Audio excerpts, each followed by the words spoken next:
Assalamualaikum warahmatullahi wabarakatuh. Perkenalkan, nama saya Minati Amelia. Saya sedikit ingin mempresentasikan tentang judul artikel Analisis Deksis pada Percakapan Mahasiswa Pendidikan Bahasa Indonesia. Adapun bahasa ialah suatu alat yang digunakan manusia untuk berkomunikasi serta berinteraksi satu sama lain antara individu dengan kelompok. Teori tentang bahasa telah banyak dibicarakan, dituliskan, dan dibahasa, serta dikembangkan oleh ahli-ahli bahasa. Hal itu dikarenakan bahasa telah menjadi disiplin ilmu yang banyak diminati dan juga bahasa telah menjadi bagian penting dalam ranah pendidikan. Bahasa tidak hanya digunakan dalam konteks formal, tetapi juga konteks non-formal. Dalam pengetahuan bahasa, dikenal dengan istilah linguistik, mempunyai disiplin ilmu yang beragam, baik istilah maupun kajian, seperti halnya morfologi, fonologi, sintaksis, semantik, dan juga pragmatik. Semua itu memiliki definisi, makna, serta kajian yang berbeda antar satu disiplin ilmu dengan ilmu lainnya.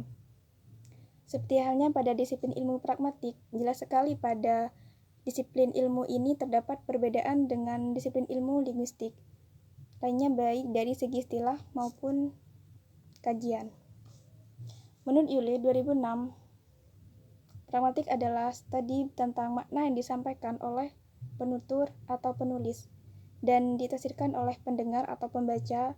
Sebagai akibatnya, studi ini lebih banyak berhubungan dengan analisis tentang apa yang dimasukkan orang dengan tuturan pada dengan makna terpisah dari kata frasa yang digunakan dalam tuturan itu sendiri.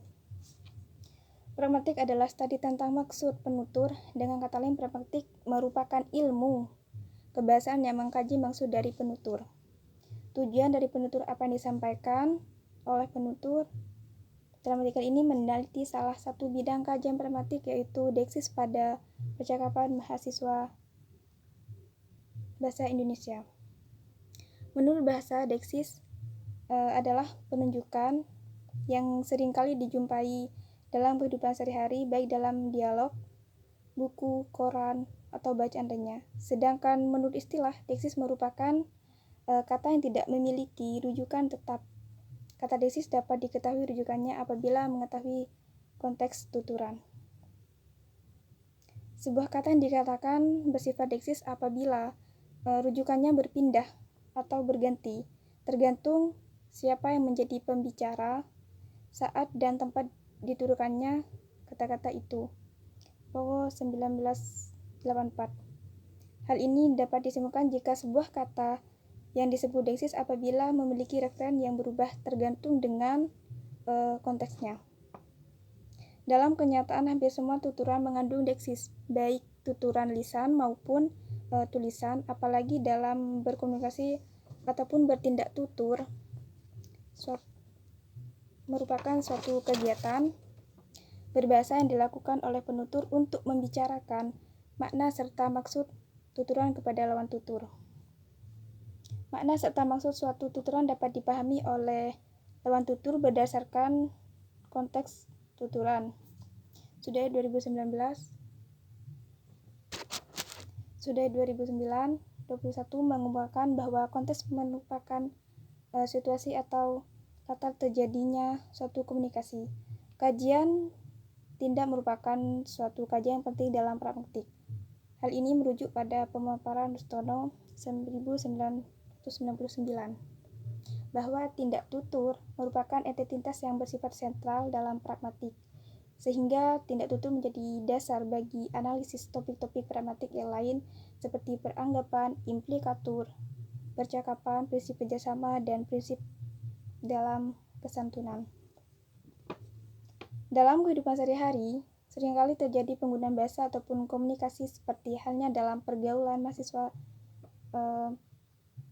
Seringkali jumpai peristiwa bahasa, yaitu penggunaan bahasa dalam komunikasi baik kegiatan formal maupun informal. Adapun hasil dan pembahasan, data yang disajikan dalam arti berupa data tertulis. Sumber data penelitian ini adalah percakapan mahasiswa pendidikan bahasa Indonesia yang mengandung deksis dalam berbagai macam kegiatan, yaitu kegiatan formal dan informal. Kegiatan formal meliputi percakapan santai seperti di kantin, warung. Pada penelitian ini, deksis yang ditemukan selanjutnya diklasifikasikan berdasarkan bagian-bagiannya, yaitu deksis persona, ada deksis tempat, deksis waktu, dan deksis wacana, dan deksis sosial. Deksis persona yang ditemukan ada 40, deksis tempat itu ditemukan 7, dan deksis waktu yang ditemukan ada 29, dan deksis wacana yang ditemukan adalah 19 data. Yang pertama ada deksis persona, yaitu kategori deksis persona atau orang menjadi kriteria ialah pemeran atau peserta dalam kegiatan bahasa itu dibedakan 3 macam. Peran dalam kegiatan berbahasa itu kategori orang pertama, orang kedua, dan orang ketiga. Dalam bidang kajian ini, orang pertama ialah kategori rujukan penutur kepada dirinya sendiri, dan orang kedua ialah kategori rujukan penutur kepada seorang atau lawan tutur, dan orang ketiga ialah kategori rujuk kepada orang atau benda yang bukan pembicara dan bukan pendengar ungkapan itu. Yang kedua itu ada deksis ruang atau tempat. Deksis ruang merupakan kategori deksis yang merujuk tempat lokasi objek atau rangsen yang berada. Untuk menemukan lokasi suatu diperlukan titik pusat orientasi ruang.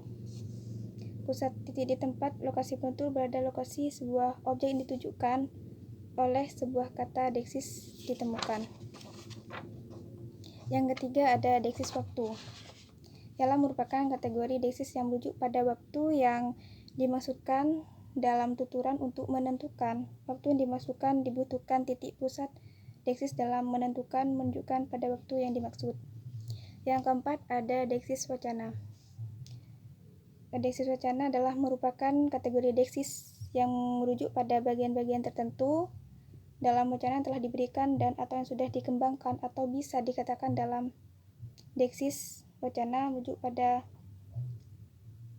kata yang telah diucapkan atau kalimat yang akan diucapkan. Yang kelima itu ada deksis sosial.